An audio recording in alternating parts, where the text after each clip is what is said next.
Shakib Khan world wide রিলিজে দাপট দেখাতে পারলো। Shakib Khan world wide রিলিজে just ঝড় তুলে দিতে পারলো।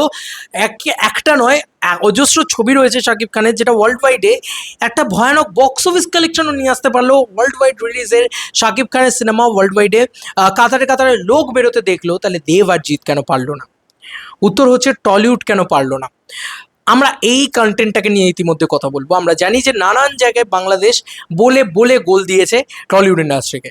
ওয়ান্স আপন এ টাইম একটা সময় ছিল যেখানে আমাদের ইন্ডাস্ট্রি অনেক এগিয়ে ছিল বাংলাদেশ ফিল্ম ইন্ডাস্ট্রি থেকে, এবং বাংলাদেশের মানুষজনেরাও আমাদের এখানকার হিরোদের সিনেমা, আমাদের সিনেমা দেখার জন্য ওয়েট করে বসে থাকতো। আজকে এই পুরো জিনিসটা এরকম পালাবদল কি করে হয়ে গেল, এরকম সুইচ কি করে হয়ে গেল, এবং আজকে পৃথিবীব্যাপী বিশ্বব্যাপী মেগাস্টার শাকিব খান বাংলা ভাষার ছবির প্রথম গ্লোবাল সুপারস্টার হলো কি করে, প্রথম গ্লোবাল মেগাস্টার হলো কি করে, তার কাছে আজকে দুবাইয়ের গোল্ডেন ভিসা থাকলো কিভাবে, এবং সে কি করে আজকে এত বড় নাম হয়ে উঠলো, এই জিনিসটা নিয়ে আমরা আলোচনা করব আজকে। তো দেখো, এতদিন ধরে আমরা বলেছি যে বাংলাদেশ বক্স অফিসের huge box office collection, Shakib খানের এত বড় নায়ক হয়ে ওঠা, তার ছবির গুণগত মান ভালো হয়ে ওঠা, টেকনিক্যাল ডিপার্টমেন্ট ভালো হয়ে ওঠা, এখন তো ক্রিয়েটিভ ডিপার্টমেন্টও রকস্টারের মাধ্যমে ভালো হয়ে উঠছে। সব দিক দিয়ে সে কিন্তু উন্নতি করে ফেলেছে টলিউডের থেকে। কিন্তু আজকে বড় প্রবলেম যে জায়গাটা, সেটা হচ্ছে যে সেটা তো বাংলাদেশের ভিতরে ছিল সীমাবদ্ধ। আমরা এতদিন ধরে এইটুকু অন্তত বলার জায়গা থাকতো যে ঠিক আছে, বাংলাদেশের নায়কটাই বাংলাদেশের ভিতরে সীমাবদ্ধ।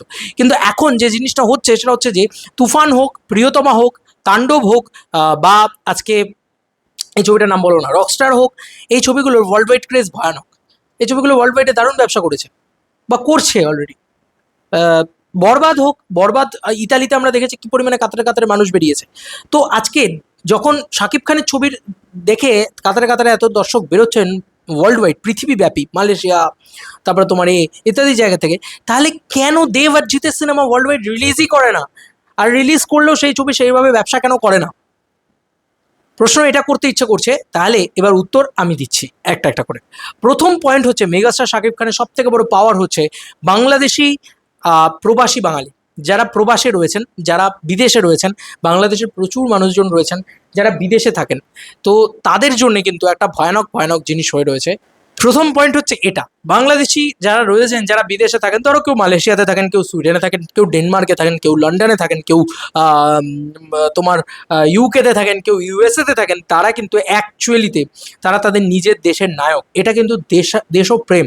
তো সেক্ষেত্রে নিজের দেশের নায়ক, সেখানে শাকিব খান হোক বা অন্য কেউ, সেখানে শাকিব খান বাংলাদেশের সব থেকে বড় নায়ক। আজকে যদি সিয়ামের ছবি রিলিজ করে বা নিশোর ছবি রিলিজ করে, সেটা থেকেও বেশি ইম্পর্ট্যান্ট হয়ে দাঁড়াচ্ছে এখানে দেশপ্রেম। তো সেই কারণে বাংলাদেশের নায়ক হিসেবে তারা কিন্তু সবার আগে সেই প্রেজেন্সটাকে দিচ্ছেন। এবার আমাদের ইন্ডিয়া কিন্তু কোনো এক বাংলা ভাষার দেশ নয়। আমাদের ইন্ডিয়াতে প্রচুর ভাষার মানুষজনেরা রয়েছেন। এখানে পাঞ্জাব, শিখ, মুসলিম, হিন্দু, নানান ধর্মের মানুষ যেরকম রয়েছেন, সেরকম নানান ভাষার মানুষ রয়েছেন। এখানে হিন্দি ভাষী রয়েছেন, এখানে তামিল ভাষী রয়েছেন, তেলেগু ভাষী রয়েছেন, মালায়ালাম ভাষী রয়েছেন, পাঞ্জাবি ভাষী রয়েছেন, মারাঠি ভাষী রয়েছেন। তো প্রত্যেকের ভাষা আলাদা। তো এখানে ওই ভাষার ল্যাঙ্গুয়েজের ব্যাপারটা না ওয়ার্ক করছে না আমাদের এখানকার নায়কদের সাথে। প্রথম বৈশিষ্ট্য এটা, বা প্রথম পয়েন্ট হচ্ছে এটা, যে কারণে শাকিব খানের ছবি ব্যাপকভাবে ওয়ার্ল্ড ওয়াইড রিলিজে সাড়া ফেলছে। কারণ বাংলাদেশের মানুষজনেরা সবার আগে যাচ্ছেন, আমার বাংলাদেশের একটা সিনেমা এসছে, আগে দেখে আসি হলে গিয়ে। এই কারণে তারা 60-70 কিলোমিটার দূরে হলেও যদি আসে সিনেমা, তারপরেও তারা দেখতে যাচ্ছেন, প্রচুর অর্থ ব্যয় করে দেখতে যাচ্ছেন, বিকজ অফ বাংলাদেশের সিনেমা, বাংলাদেশের নায়কের সিনেমা। এটা প্রথম। দ্বিতীয় পয়েন্ট হচ্ছে, দেব আর জিৎ কেন বাংলাদেশের বাইরে, বাংলাদেশ কেন, আমাদের ইন্ডিয়ার বাইরে বেরিয়ে ইন্ডিয়া প্যান ইন্ডিয়াই সাকসেস সেভাবে দিতে পারছে না? তো সেখানে ওয়ার্ল্ড ওয়াইড তো দূরে থাক। এবার তোমাদেরকে কিছু কিছু কিঞ্চিত জিনিস রয়েছে যেগুলো ওয়ার্ক করেছে। এবার দ্বিতীয় পয়েন্ট হচ্ছে কন্টেন্ট। যারা বাংলাদেশি মানুষজনেরা যারা বাইরে রয়েছেন, প্রবাসে রয়েছেন, তাদের না প্রবাসে থাকতে থাকতে তাদের একটা টেস্ট অ্যান্ড প্রেফারেন্স তৈরি হয়। তো তাদের হচ্ছে মেন পয়েন্ট হচ্ছে কন্টেন্ট। দেখো, বরবাদের মতন কন্টেন্টকে যে যাই বলুক না কেন, কোন ক্রিটিক কি বললো, স্বঘোষিত ক্রিটিক আর কি, সোকল্ড, তারা কি বললো তাতে কিছু যায় আসে না। বরবাদ কিন্তু ইটালিতে ব্যাপকভাবে সেলিব্রেটেড হয়েছে, মানে বিদেশের মাটিতে। এবার কেন হয়েছে? সেখানকার মানুষজনেরা কি শুধুমাত্র দেশের কন্টেন্ট বলেই দেখতে গিয়েছেন এমনটা নয়। তারা কিন্তু বরবাদ দেখে যে এনজয়মেন্টটা পেয়েছেন, যে আনন্দটা পেয়েছেন বা যে রসবোধটা পেয়েছেন, সেটা কিন্তু আমাদের এখানকার কোনো কন্টেন্ট দেখে পাচ্ছেন না। ধরো রঘু ডাকাতকে নিয়ে যাওয়া হচ্ছে, ধরো কাদানকে নিয়ে যাওয়া হচ্ছে, এগুলো তবু কিঞ্চিত মানুষজন দেখছেন, কারণ এগুলোর ভিতরে কন্টেন্ট রয়েছে, কিঞ্চিত হলেও রয়েছে। তো দেবদার ছবি না ওয়ার্ল্ড ওয়াইডে তবু কিঞ্চিত হলেও ব্যবসা করে। এবার তোমাদেরকে একটা উদাহরণ দিচ্ছি, দেবদার একটা ছবি শিকাগোতে ব্যবসা করেছে, বেশ ভালো ব্যবসা করেছে, বেশ কয়েকদিন ধরে হলে চলেও ছিল এবং ভিডিও ইত্যাদিও রয়েছে, মানে ভিডিও ইত্যাদিও পাওয়া গিয়েছিল। সেই ছবিটার নাম হচ্ছে প্রজাপতি, প্রজাপতি পার্ট 1 সেই ছবিটার নাম, মানে প্রথম যে ছবিটা এসেছিল সেই ছবিটা, প্রজাপতি ছবিটা শিকাগোতে প্রচুর দিন ধরে হাউসফুল হয়ে গেছে। এবার তুমি বলবে যে শিকাগোতে এই ছবিটা কি করে, কারণ ওখানে যারা প্রবাসী বাঙালিরা রয়েছেন, আমাদের এখানকার যারা এজেড মানুষজনেরা রয়েছেন, তারা ওই ছবিটাকে পছন্দ করছেন। কিন্তু জেন জি তারা কিন্তু অ্যাকচুয়ালিতে যারা মানে কর্ম রত যারা ওখানে, এরকম অনেক মানুষজনেরা আছেন যাদের বাবা মায়েকে নিয়ে যান তারা। তো সেই বাবা মায়েরা প্রজাপতির মতন ছবি দেখতে যাচ্ছেন, দেবের ছবি তবু একটু হলেও প্যান ওয়ার্ল্ড আর কি, তবু একটু হলেও চলেছে। জিদ্দা তো সেভাবে প্যান ওয়ার্ল্ড ওয়াইড রিলিজই করেন না। এবং জিদ্দার ছবির ভিতরে যে জিনিসটার মেন সমস্যা দেখা দিচ্ছে আমার যেটা মনে হয়, সেটা হচ্ছে কন্টেন্ট ওয়াইজ না, সেই ছবিটা জেন জিদের অ্যাপ্লিকেবল হচ্ছে না, মানে জেন জিদের কাছে ওই ওই ব্যাপারটা তৈরি করতে পারছে না। মানে সেই ছবিগুলো না অনেক বেশি ওই 2012, 13, 15, 16 এরকম ছবি লাগছে যতদূর যা মনে হচ্ছে। এবার এখানেই হচ্ছে মেন কন্টেন্ট, মেন ব্যাপারটা, মেন মানে ঘাপলাটা, সেটা হচ্ছে কন্টেন্ট। শাকিব খানের ছবির বরবাদ তুলে দেখে নাও, তুফান তুলে দেখে নাও, প্রিয়তমা তুলে দেখে নাও, সোল আছে ছবির ভিতরে এবং উইথ কন্টেন্ট আছে। যে যাই বলুক না কেন, যে ক্রিটিকে যাই বলুক না কেন, সোল তো আছে ভাই ছবির ভিতরে। লাস্ট 30 মিনিটস তুমি যদি প্রিয়তমা দেখো দুর্দান্ত, তুমি যদি তুফানের দেখো, তুফানের ভিতরেও সোল আছে একটা, দারুণ লাগে। আমার তো সিনেমা হিসেবে খুবই ভালো লাগে তুফান সিনেমাটা। এবং যদি তুমি বরবাদ দেখো, বরবাদ তো মানে বেস্ট কমার্শিয়াল ফিল্ম, মানে দুই বাংলার শ্রেষ্ঠ কমার্শিয়াল সিনেমা যদি কিছু হয়ে থাকে ইতিমধ্যে এখন অবধি দাঁড়িয়ে আমার কাছে বরবাদই থাকবে সেটা।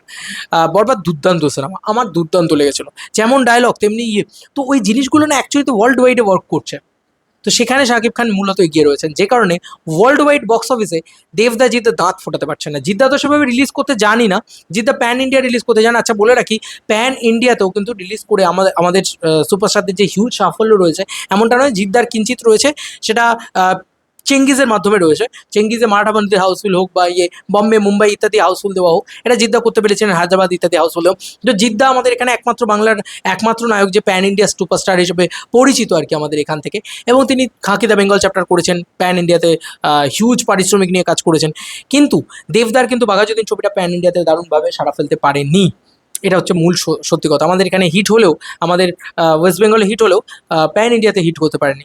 তো সেক্ষেত্রে জিদ্দার ছবিটা তবু প্যান ইন্ডিয়াতে হিট করতে পেরেছিল। চেঙ্গিজের কথা বলছি, এর বাইরে বেরিয়ে জিদ্দা সে প্যান ইন্ডিয়াতেও বিশালভাবে যে আর কোনো সাড়া ফেলেছে সেমনটা নয়, এবং জিদ্দা প্যান ওয়ার্ল্ডটাকে ভাবনা চিন্তাই করেন না। তো এইটা হচ্ছে বিষয়। সেখানে শাকিব খান যেহেতু একটা দেশের নায়ক, সেখানে আরও বেশি না ওই ওই জিনিসটা কাজ করছে, যে ভাই এ তো ওয়ার্ল্ড ওয়াইড রিলিজ করবেই, খুব স্বাভাবিক বিষয়। কারণ ওর তো দেশ বাংলাদেশ, আর আমাদের তো রাজ্য, আমাদের সুপারস্টারের রাজ্যের সুপারস্টার, তারা কিন্তু দেশের সুপারস্টার নয়। মানে হিসাব মতন আমরা একটা রিজিওনাল ইন্ডাস্ট্রি, হিসাব মতন একটা গোটা দেশের ভিতরে। আর সেখানে মেগাস্টার শাকিব খান হচ্ছে একটা গোটা দেশের নায়ক, সেই একটা দেশের ফেস। তো দুজনের ভিতরে কিন্তু চিরকাল পার্থক্য ছিল, পার্থক্য আছে, পার্থক্য থাকবে বলে আমার ধারণা। তো বাদ বাকি তোমাদের আর কি মতামত এন্টায়ার ভিডিওটাকে নিয়ে জানিও কমেন্ট সেকশনে। চলো বন্ধুরা, কোনো ভিডিওতে দেখা হবে, ভাই।